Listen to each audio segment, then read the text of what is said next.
Batman 98, James Tynion the fourth, Jorge Jimenez on the art. We're building up to that issue 100, and we're about halfway through the Joker War now.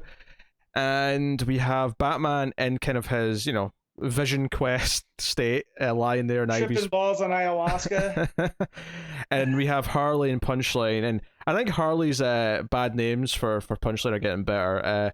So what she called up, what she call her, punching bag. Yeah, I like that. That one was kind of witty, actually. Well, and we got more of the, you don't know Joker, I know Joker. You can think you do, and it really defined Punchline more. Yeah, and I like it with Punchline kind of being like, no, you just want everyone else to be making the same mistakes you did, so it makes you feel better. Yeah. I like that back and forth. I'm inclined to believe Harley a bit more, especially since when Harley says, because they're obviously they're fighting as they're doing this, Punchline's got a flamethrower, there's all this stuff going on. Harley eventually kind of makes a final point towards the end, where she says, no matter what you do, he will never care about you more than he cares about that bat. And it's that thing where I'm like, yeah, Harley's right. And Punchline is so blinded by her idealism of Joker to see past that. And I like that she summed up the difference between herself and Punchline as well. She says, I thought Mr. J had a heart, you think he has a brain. Yeah. And it shows that difference. For Harley, it was an emotional connection. Whereas Punchline, it's not in the same way. It's an intellectual. He's got it. Yeah. Well, I also like that it seems that Tynan's taken on the people that think the Joker's a hero and a lot of stuff. It's like, guys, at the end of the day, he's a psychopath. So stop reading into it. Like, he doesn't have anything figured out. He's out there to cause as much chaos as he can. Yeah. And it's actually good. When we start off in Batman's head, he's like welding something, and I thought the glow and the sparks of the welding looked really good. Yeah. And I do love how he's. Go ahead, Connor. So I was gonna say, is it Moray on the colors still? Yeah, it is. Yeah. If we're complimenting the sparks and stuff, especially, deserves a shout out. I also love that Batman going through and what's the word I'm looking for? Like, he's not rationalizing, but he's going over Alfred's death, right? But he's going to like these happy times where he just figured out batarangs, and it's an earlier, more pure stage of him being Batman, and he's almost looking to Alfred for approval. Like, hey, look at the stuff I figured out, and it was weirdly heartwarming and heartbreaking at the same time. Yeah, I was a little concerned after the last issue. I enjoyed the last issue, but I was a little bit worried that sometimes these kind of all in their head things can just kind of like, you can see what they're trying to do, but it's overused to the point where it kind of falls flat a lot of the time. And it wasn't that long ago we suffered through nightmares. Yeah. I actually think this did a really good job to the point where, by the time it makes its point at the end, where, because I think one of my favorite moments of the week is probably when Batman says, Alfred's like trying to give him the pep talk. There's you can save the city, blah blah. And he's like, I can't do it alone, and he's like, well, don't. Like, you've got a family, don't. And he points out that I'm not really Alfred, I'm just you in your head. So the idea that Batman in his own head is like, yeah, I'm being a bit of an idiot. Why do I keep trying to do this on my own? Like, I've got an entire family of people. So the idea of like getting to issue 100 and sort of like kind of celebrating the unity of the Bat family in some way is, I think, very, very much plays to my my tastes, I think. But so I actually think both sides of this issue worked really well. I thought the stuff in Batman's head was really good. I thought the fight between Harley and Punchline was good, particularly the dialogue and the way they were kind of going over their histories and what was different about them. Go on, Matt. I was gonna say, I do like, I said it before, but I like Tynion. This is his mission statement for Harley versus Punchline, right? How they are different, and I like how that comes about through a fight, but a conversation between them. Like, that's really smart.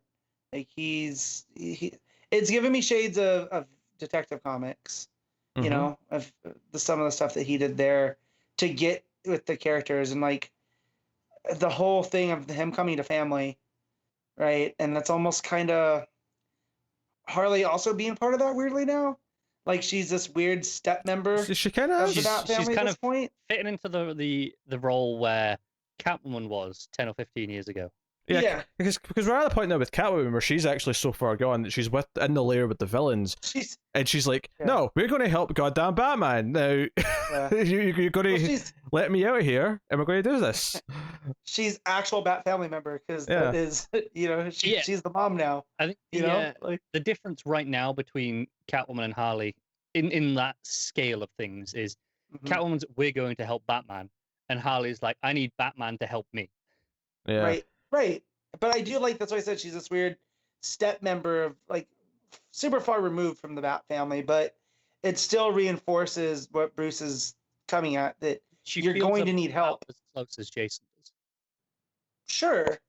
I would say even closer, at certain points, but because she's the one that got him out of this, right? She's the one that brought him into Ivy's hideaway, and gave him the stuff to get him there to purge the toxins, So, but like you said, it's she's still acting out of self-interest. It's not about Gotham versus Catwoman. But no, I just, again, it's super solidly written. And then Jimenez is just, I can't ask for a better artist. Yeah, I thought all of the dialogue, all the stuff with Alfred and Bruce, and it's not really Alfred, of course. It's just Bruce's own inner psyche, but which he kind of accepts at one point. Yeah, but I almost everything once it got to a certain point in the last few pages of it, like almost everything was clicking for me in a way where so many writers try and do kind of this emotional stuff with Batman, but this idea of like the burden you put on yourself with the sort of the promise you made after the death of your parents is eating away at you. And it's not that you shouldn't have the hope of building something better or saving people, but it's that you're never going to control everything. So accept what you can control. And every time you save someone, every life you save is a victory against death. It's a victory against the Joker. Like, everything about it, I just felt like this sort of redefining of accepting what Batman is to himself, which is why I think when he wakes up in time to save Harley, and I love this page. I love the, forgetting the fact that it says Batman in the cape, right? But even just the classic, Batman thing of just sort of being big and scary and then wrapping the cape around whoever he's, taking out. I love and hate this moment. I love the sequential storytelling, the way the panels above it are getting smaller and smaller. It's counting down to this moment, and the I'm Batman, the way the Batman is splashed across the cape. It is every part of him is Batman in that moment. I love that. I hate the whole I'm Batman thing just because this is peak because Batman, isn't it? Of how did you get rid of those toxins? It's not possible. You had so much because Batman. Well, no, but it's because Harley though. Really, yeah, Harley gave him some stuff, and then I like the idea that he got out of it because he worked through all the things that the toxins were making him address. So I'm not I'm fine with that. I don't care. No, but again, I'm with Connor that I kind of hate it, but it's also a really cool visual and representative of him now. Okay, he's reinforced now and he's ready to take on the Joker, and it's a real cool image for that. It's a very new take on a classic Batman kind of moment, right? A classic Batman action. The giant just sort of bat logo almost looking just shape of him with the cape, and then the covering of the person. Because the next page he's just carrying her. He's just, and I like the little joke here where he's like, because she's like, hey, is your head on straight? He's like, that depends. He's like, no, the place is on fire. That's not hallucination. Yeah. He's like, well then, yeah, we're good. Yeah, and then we have the terrible pun. The pun? Oh, the battery? Do you know what? Oh. Do you know what? I didn't hate it. Harley's reaction made this work for me.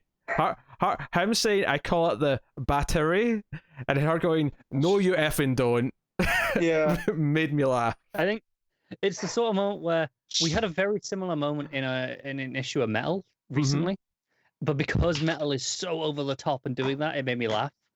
Whereas in here, I don't know, it didn't quite land as well for me. Yeah.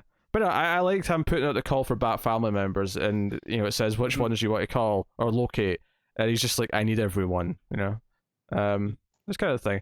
And then the last page is actually Catwoman kind of saying, hey, you guys are going to help me, help Batman take back the city. And they're like, well, how would we do that? Well, I could make you a billionaire, which I'm not sure if I believe she's going to do that, but still. I mean, I think she might if it's what it takes. Yeah. I have a question. Why does Riddler look normal again? Because it's not Gillen March. His other look was stupid. Good answer, I suppose. I think we were giving Marge the benefit of the doubt that there was a reason he looked so demented. No. No. Because he has to start casually looking more and more like Paul Dano over the next year or two. True, there's that. Though, but from watching the Harley show, I think that's also a pretty good version that is complete opposite of Yeah.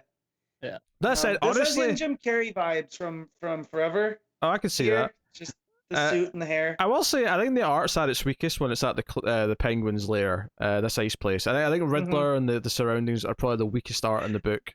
Yeah, Jimenez is really good at actiony stuff, but then even like the dialogue with Bruce and Alfred was good because it's not like, but there's not a lot going on. Like I feel like Jimenez needs stuff like kinetic. I don't know. I like some of the way maybe the art itself is maybe a little bit stilted in these sections, but I like the pacing of it. Like on the very first page, the close up on Scarecrow, and then Riddler leaping over the table at him, and then the way Catwoman's kind of just relaxing at the bar, but a bit nervously looking up at the. Yeah, I don't know. I do like the idea of Riddler getting mad because he's losing at chess to Scarecrow. That is funny to me. Yeah. Oh, Mike. Attack of the Mike. Just one of my favorite art moments in it is actually in the fight with Harley and Punchline. It's one of the times where Harley kicks it, and it looks like it's straight out of like a manga for a second. But then the panels as she kicks Punchline, the next panel kind of falls with Punchline. I thought that was really smart. Just some really strong storytelling pacing. The art is really good. Pretty much overall, I think almost everything with Batman and Batman and Alfred is good. And I think the fight with Harley and Punchline is good. It's just the stuff with Riddler and that. I feel it looks a little bit. I don't know. It's a little bit more laney, a little bit more over the top. I wonder if part of it is the dramatic color shift, because obviously it goes from everything kind of having these bright, strong, dark, deep colors, but everything in the and warm colors as well. But obviously in the Iceberg Lounge, wherever they are, it's all blues, whites, very pale. Well, the whole point of this is to hide from the Joker. I'd like to think that the hiding place is not just the Iceberg Lounge. Honestly, I'm assuming it might just be somewhere under the Iceberg Lounge, knowing Penguin. Joker will never find his way. You have them in the factory? It's the last place I'll ever look. That was a reference to the hit television show Buffy the Vampire Slayer, when Spike kidnaps Xander and Willow and just puts them in the same lair that he always used before, and Buffy basically just guesses it. Good episode. Sure. Lover's Walk. It's a good episode. Yeah, but Joker doesn't have those deductive skills. Well, I don't think he's looking for all of them. He's more focused on creating a war. Yeah, and I think it's worth noting that I don't think the villains are actually hiding from Joker. They're just hiding out from the chaos and sure. Clear. I think this arc's been getting better and better, and I think this issue sufficiently got me kind of hyped for the payoff to what it's building to. So I don't know if I can really say much more positive things than that. It's Tynan really knows Gotham. Like it's like him and Higgins, because Higgins is another one that I trust with like Nightwing stuff. Yeah. Like if we could get Higgins and Tynan doing Batman stories, if they were like the team on Batman and Tech, that would be a great duo. Right. Or even just put him back on Nightwing. I didn't really like Higgins Nightwing, so I'm not on board with this plan. I'll enjoy it. I loved it. Yeah. Well, you didn't recognize the Starfire and New Order, so. That was like what episode number was that? It must have been the 60s or something like that. It was ages ago. Way Still funny. Yep. All right. What are you giving this issue of Batman, Matt? I'm gonna give this an 8. I really enjoyed this one. Connor? Yeah, 8 from me as well. I'm going to nudge up to 8.5.